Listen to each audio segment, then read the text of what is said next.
Well, hi guys, this is Rick. I hope everyone's having a great day. Alright, I thought I'd just make a random little video log here. I'm out and about. We've got some beautiful weather out here. I'm on the Marlborough Downs at the moment, and I'm going to be heading into Marlborough shortly. Hopefully you can see out there, we've got not a cloud in the sky. Now it seems to be a rare thing to have weather like this in England, and the last kind of 4, maybe 5 summers have been, generally speaking, pretty rubbish. You know, we've just had nothing but grey skies and rain. This year has been particularly bad. You know, blue skies has been extremely rare.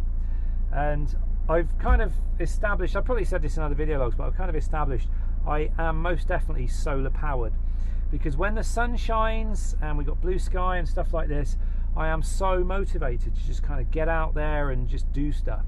Today I've just been out filming some stock video footage from some local areas just around the corner here, and I'm just on my way home now.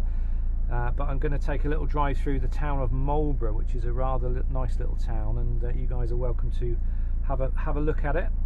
It's a little market town, and it looks really good.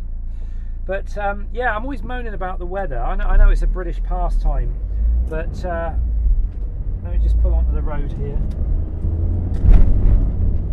Okay. Yeah, the British weather, moaning about it is a national pastime, and to be honest, we got good reason, because we get really rubbish weather here. It's just like I say, it's all grey and rainy all the time. Now it's good in one sense, because it's what gives us our green and pleasant land, because the land is always green here. If you go somewhere like Spain or whatever, they don't have much greenery. It's all kind of brown. I suppose it all depends on which parts you go to.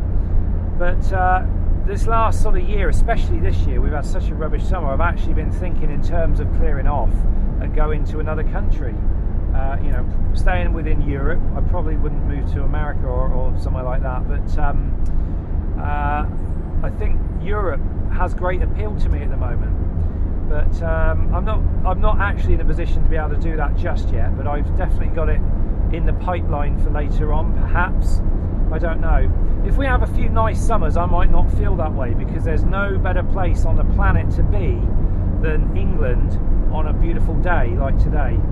I couldn't think of anywhere else I'd rather live, you know, when the weather's like this. But like I say, this is so rare for us. It's actually quite depressing. But there we go. Anyway, cool, my voice is going hoarse.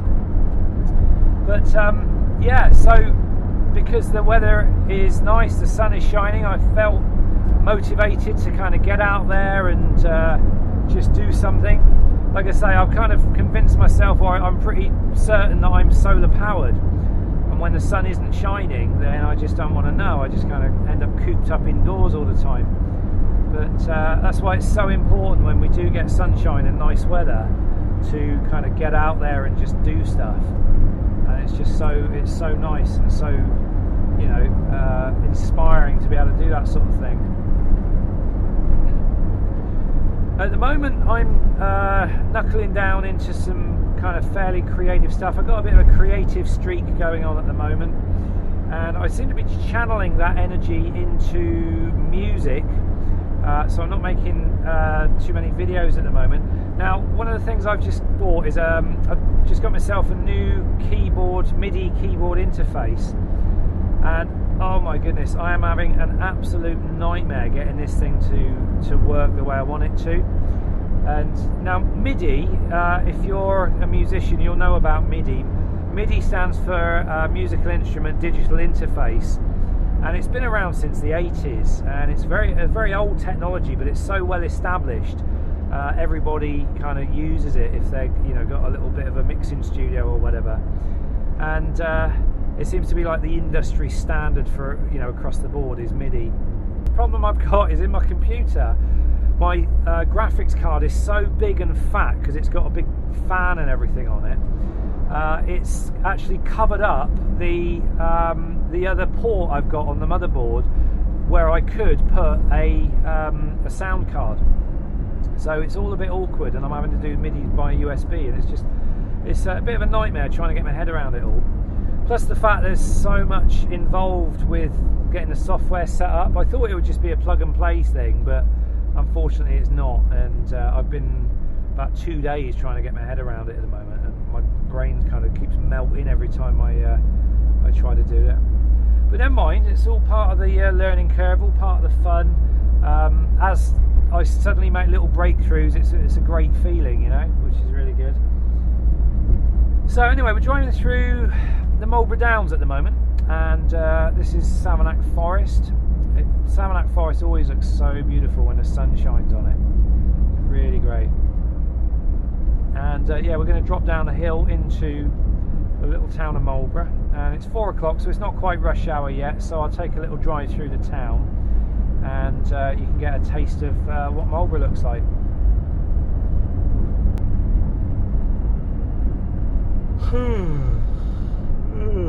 Tired. That always happens when you go out and about in the fresh air. Well, it always happens for me anyway. I get tired very easily, and all that fresh air just kind of makes you want to get sleepy. It's good.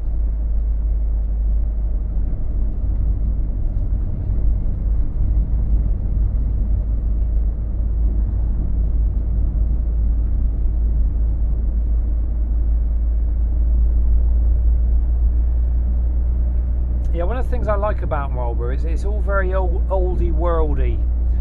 Marlborough High Street's been around for years and years and years, and I think they still hold a farmers market there every month. I think there's always a weekly market that's down the middle of the High Street in all the parking zones, which is rather good. And there's just something really, really agreeable about Marlborough. It's an incredibly expensive place to live. If you don't have a lot of money, you'll never be able to afford a house there, because it is extremely expensive to live there. I'd say you know, you'd need at least $250,000 just to get a very basic house, which is I don't know if it's a good thing or a bad thing, really. Probably a I don't know. Good thing in some senses, bad thing in others, because obviously if you grew up in Marlborough and you want to stay in your town, unless you get an extremely good job, you've got no chance, and you'd have to move out of the area. But apart from that, it's a nice little town. Lots and lots of rich people live here. You're always seeing Range Rovers and Aston Martins and things floating around the high street. I don't know if we'll see one today. Always seems like a little treat whenever I see an Aston Martin. I don't know why.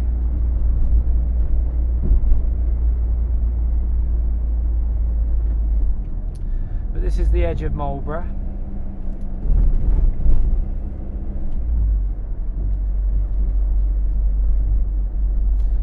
We're on Little Coat Road, according to the sat-nav.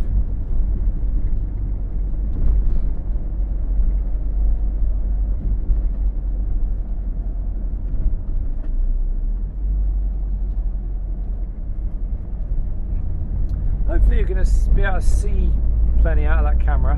One of the disadvantages we got with the GoPro is there's no monitor on it. Now I know you can buy a monitor and it fits on the back, but it runs off the same battery, so I'd imagine it at least half your battery life. Although I'd imagine it's fine for setting up your shot, but then I presume you can switch it off, so it's not taking that much battery power. I don't know. But anyway, this is the little roundabout that goes in towards Marlborough High Street. We're almost there.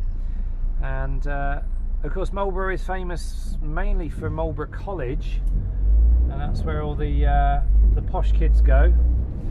And I think Marlborough College almost featured on an episode of Top Gear once, where I think the three guys on Top Gear, they all decided to see whether they could buy a supercar for under £10,000, and they ended up with a Lamborghini, a Ferrari and a Lotus or something. I can't remember now, but they ended up driving through Marlborough, and one of them actually broke down right outside Marlborough College, and before they knew it they were getting swarmed by all these kids, which was rather funny. So I don't know too much about Marlborough, you know, sort of historically, and I can't kind of give you a running commentary about, you know, well, this was built in 1864 and this was done this and this was famous for that. I'm afraid I'm a bit of a my knowledge base is rather empty as far as Marlborough goes, but all I can tell you is it's full of things like antique shops. I think there's a little antique shop on the right here. Oh no, I lie, it's a pet shop. But you can kind of see the quaintness of the buildings. If you look at the roofs, there's like the little curvature in the roofs where the wooden eaves have just kind of gradually bowed over time. And you can get that in all of the older building, well, a lot of the older buildings. But there you go, little chest of drawers there. Little simple set of chest of drawers, £270. That gives you a little taste of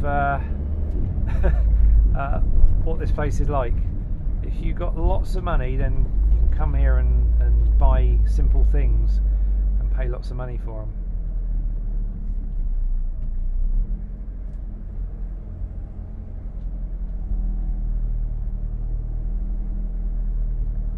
Try to leave a gap between the car in front. I don't know, you probably can't even see much with this thing being here. Hopefully you can. Well, that windscreen could be cleaner, although it's all on the inside, not on the outside. I tried washing it on the outside, but oh, it's market day today by the looks of it. There's all the market traders in the middle. So this is Marlborough High Street.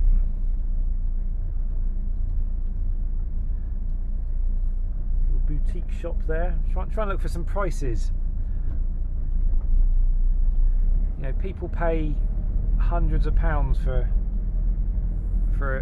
blouses and jackets and shirts and things here. So expensive place to live. They got themselves a what's his name as well? Was it not Walmart? The other one, the posh one, Waitrose. They got themselves a Waitrose here somewhere.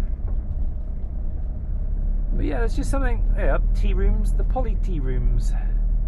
That's where all the tourists and posh people go for their afternoon tea. They've got an ox farm as well. Bet their prices are dear.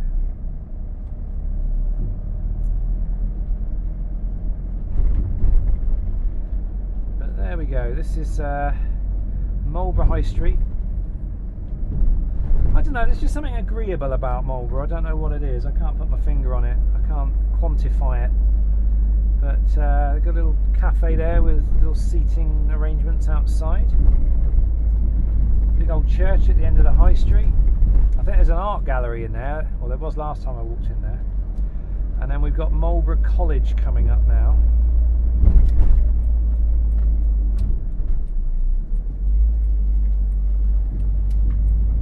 There we go, this is Marlborough College.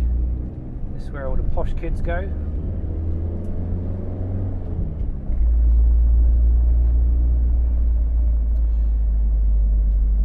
Wouldn't even like to hazard a guess at what it is per term. There you go, a little bridge between linking the two colleges together, or the two parts of the college together. Ooh, posh kids.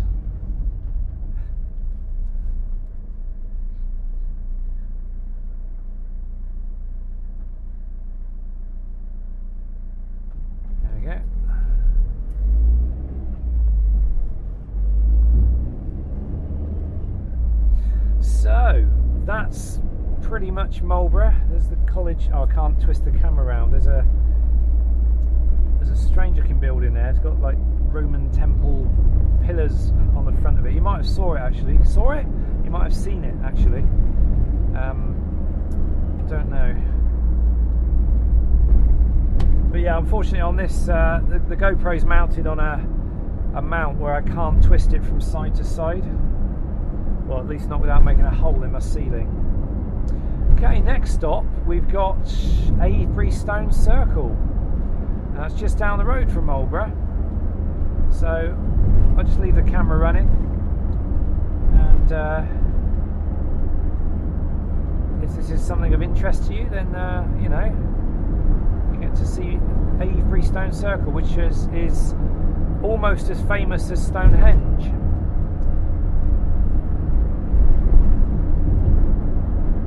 And once you get out of the Marlborough area here, there are lots of earthworks and all sorts of strange things in the ground around here,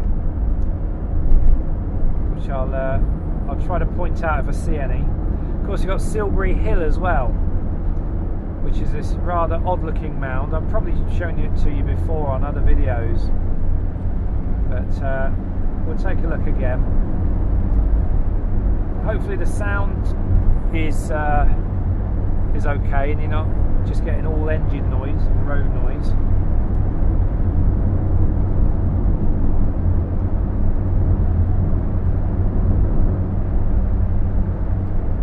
Nice Jaguar. Sorry, Jaguar.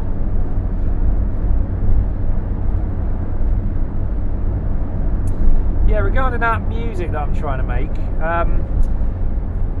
I don't know if you know, on the Honest Guys channel, me and my mate Kev, we do a lot of relaxation type stuff, and that's where I use a lot of my stock footage that I take.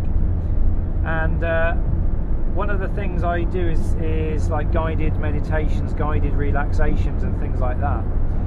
And one of the problems we got with that channel is finding good background music, because we need music that's kind of quite long, sort of, you know, sometimes 20-30 minutes long, and it's almost impossible to find any decent kind of background music for meditation type videos. I mean, there's plenty of it out there, but there's not a lot of it out there that you can use on a royalty-free basis, you know, without any copyright issues. So I've searched high and low for it. I found a couple, but not a lot. So in the end, I decided to sort of buy myself a synthesizer or a MIDI keyboard with some synthesizer software, and actually try making my own. You know, I got a little bit of musical know-how, so I'm hoping I can put something together that's going to be nice and, you know, exactly what I want. But like I say, at the moment I'm just having a nightmare getting the MIDI set up and the keyboard. Plus the fact it's a bit of a nightmare plugging it in and out of the main computer all the time. So probably when I get home, I'm going to have a go to see whether I can get it set up on my little laptop and see whether I can make that work. But I've got a feeling it's not going to, because laptops, they just don't have the processing power that you know, a proper tower computer will. But we'll have to wait and see.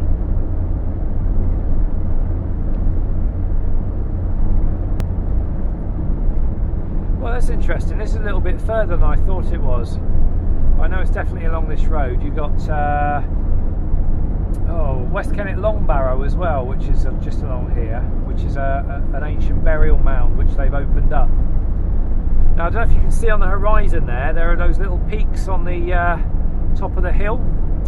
Those are more ancient Stone Age earthworks. I believe they're burial chambers or burial mounds. I think there's 1, 2, 3, 4 there that you can see, hopefully. It's interesting stuff. But I mean, there's so much around this part of the world. If there's anywhere in particular that people want to see, feel free to let me know. And if I mean, make no promises, but if I get the opportunity, I'll try to go out there and do some filming. Oh, that's good. The traffic slowed down, so we can actually get a look at these earthworks here. So these have been here since I think the Neolithic times. Now, I do know a little bit about Neolithic times. Oh yeah, there's the markings of an ancient stone circle over there, just on the left, which is quite interesting. So there's no stone circle left. There's just markers where they found remnants of a stone circle. But yeah, the Neolithic times in Great Britain or England, I think it was about 2800 BC when the first wave of migrants started coming over here from the European mainland. So this country has only had history for the last sort of 4,500 years. I don't know whether there was an indigenous population. I'm assuming there was, but you know, before that time, I don't know enough to be honest, about that particular era. But I know 3800 BC was, like I say, the time when migrants began coming over, and they began deforestation of the whole of the United Kingdom. Obviously that took probably thousands of years, but they did say that originally, before England, you know, had all its people on it, a squirrel could go from Land's End, which is right at the bottom of the country, to John O'Groats, which is right at the top of Scotland. They say a squirrel could go from Land's End to John O'Groats without ever touching the ground, and that's because the whole country was covered in forest. So it's interesting to sort of see this bald land that we live on now. Now what you see here is 2 rows of stones, ancient, I think it's a Saracen stones. There's a kestrel hovering up there as well. That's cool. And these stones basically, I think these form an avenue that points straight towards Avebury Stone Circle, which we're going to see very shortly now. But yeah, this place is of very historical significance. Big stones everywhere, just dotted around as well as lined up. All sorts of theories about what they were for. Nobody actually knows, I don't really think. Lots of people, you know, got perhaps convincing theories, but I don't know. Might have just been a big sort of game, you know, like football or something that they'd do. Oh, looks like we're going to get stuck behind a combine harvester that's stopping. Okay, wonder why it's stopping. Well, we can sit here and look at this traffic then. That's nice. But yes, the actual main stone circle bit is just here. And I will, if anybody wants to have a look around the stone circle, I'll do a separate video, and I'll come here to Stonehenge. Is he letting me out? Yes, he is. Thank you. So here we go. This is the main circle. Hopefully you can see it okay. And there's not a huge amount to report apart from a bunch of stones sticking out of the ground in a circle. It's got a lovely little church, and the Red Lion pub there you see allegedly is the most haunted pub in the United Kingdom. I don't know whether that's in the world as well, but they have a well, and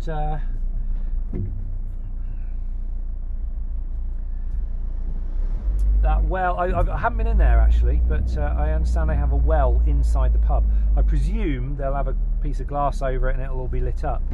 I don't know, but I'll have to go in there, I think, and have a look one day. And I'll do that. Might do that on the Honest Guys channel. I'll take my mate Kev with me, because you don't really want to be going in the pub on your own with a camera, because that could be a little awkward. But take my mate with me, that'd be fine. I'll just whip the camera out. If they've got a well, it'd just be interesting. See if I can film it. But yeah, here's more stone circles, or more stones from the stone circle, should I say. And now there is a big stone that kind of juts out over the road just up here. I believe it's called the King Stone, and it's called the King Stone for a reason.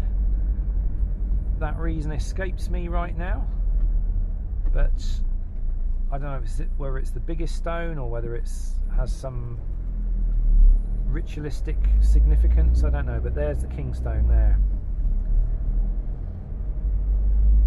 This gateway here takes you to Avebury Manor, I do believe, which was featured in a recent BBC TV series about restoration of old manor houses. Very nice. I think it's owned by the National Trust. I don't know, I'm actually a National Trust member, so I might have to see if I can get in there. More of the Marlborough Downs. You probably can't see that over there, but it's just lots and lots of arable land, growing arable things. I look at fields of wheat and corn and stuff like that. And I don't know whether they're growing food for human consumption or food for cattle consumption. But one of the things I found out recently was, like, if you take a massive field like that, you can produce like XYZ amount of tons of food for human consumption, but the same amount of space will only allow you to produce enough food for quite a small amount of cattle. And so, wow, that's a big old machine, isn't it? So the suggestion was, you know, cut out the middleman, and instead of eating the meat, just eat the food that's grown directly, and everybody else will be better off, or everybody, you know, everything will be better. But I don't know. I'm still, jury's still out on that one. I'm looking at all the stuff. There's corn. That's corn there. But, yeah, I'm weighing up the whole meat eating thing, whether or not I want to carry on eating meat or not.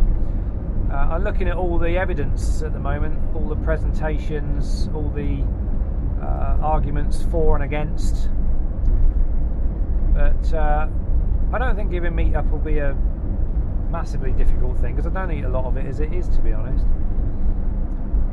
I don't know. Anyway, I'm not going to turn this into a debate about eating meat. This is a nice little meander out in the countryside. Now, there is a white horse up on that hill up there. It's quite a recent one. It's very man-made, and it's very. I think it was made, you know, sort of this century. Sorry, not this century. We're in the 21st century now, but in the 20th century, or very, very late 19th century. So it's not really that spectacular. The most spectacular one is, of course, at the Uffington White Horse. Here's a little picture, and that has been around, they reckon, for, you know, eons, almost since Stone Age man. So I'm not sure if there's anything else left to report, really. Just kind of just sort of heading on home now to my hometown. I'm only about 20 minutes away. I don't think there's much left to talk about, apart from the nice views you'll get to see in a minute. When I get round this corner, you'll get to see part of the Marlborough Downs.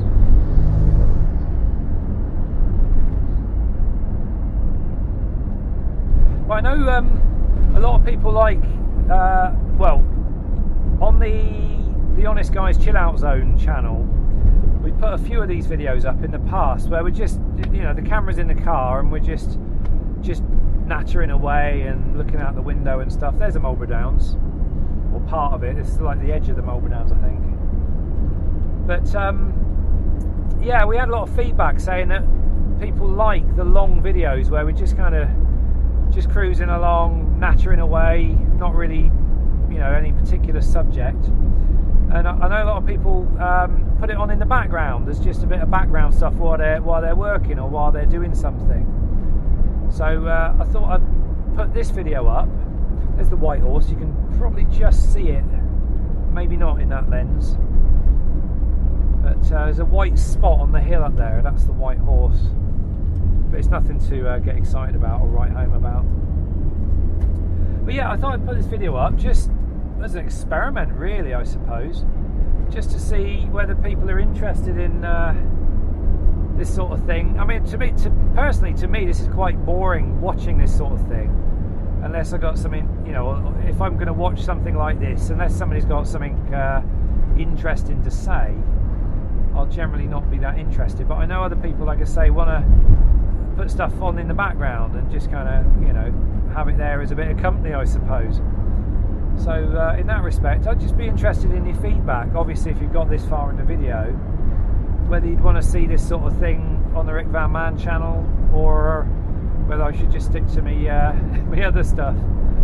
I don't know.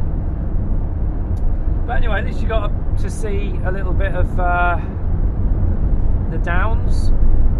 It's harvest time at the moment. You can see all the harvesting machines out there doing their thing. Gonna get blasted in dust in a minute by the looks of it.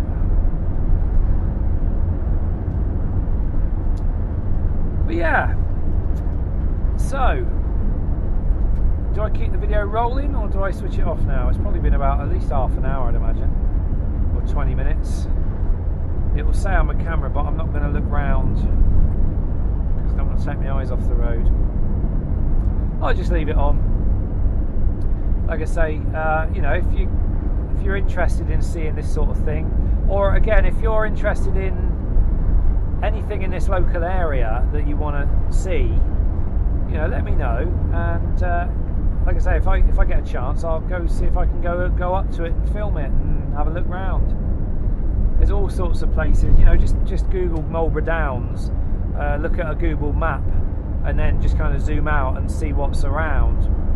And if there's anything of interest, then just let me know. Like I say, I'm not making any promises on that because I only make videos, you know, when I feel like making videos. I know that while I was on the 21-day weight loss challenge, that was a different story because I was doing videos every day, but normally I'd only put 1 or 2 videos up a week.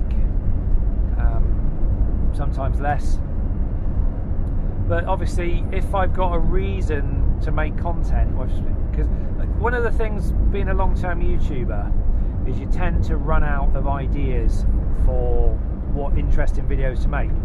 When you first start off, you've always got lots of ideas and things that you want to do, but I mean, for me this is year 5, is it? And you kind of start scraping the barrel for, you know, what videos to make that are going to be interesting and that people are going to want to watch. So I'm always open to ideas. Like I say, I don't always follow them up, but if any idea particularly resonates with me, then I'm quite happy to see if I can have a go at it. But I know a lot of our American friends are very interested in this country. I know a lot of people would like to come here, but perhaps, you know, won't come here. But if there's anything about the UK, especially like the central southern UK, which is where I'm at, if you know there's anything of interest or anything in particular that you want to know or you know are curious about, if it's within my my power and my realm to be able to kind of look into that. Oh, there's a Rolls Royce coming here. That's an oldie. Yeah, just let me know. So there we go. Now I don't know if these videos are going to be better with just me nattering away, or whether they're better with just a bit of music playing in the background and you can just kind of watch the scenery as we play the music or whatever. I don't know, but I would be interested in your feedback. In fact, I'll be amazed if anybody's actually got this far in the video. I'm sure people have got better things to do with their time than just listen to daft old me rambling on. Right, I think I'm going to call that a day. I think that this video has no more purpose apart from the view and the tractors and the fields and the open space. So that's it. Okay guys, well, if you have got this far, do let me know, and thanks for watching. Like I say, I'll be amazed if you actually got this far, but if you haven't, if you have, I don't know what I'm saying. That I'm boring myself to the point where I don't even know what I'm saying, so I'm going to switch off now. Thanks for watching guys, have a great rest of the day, and I will see you in the next video. Take care.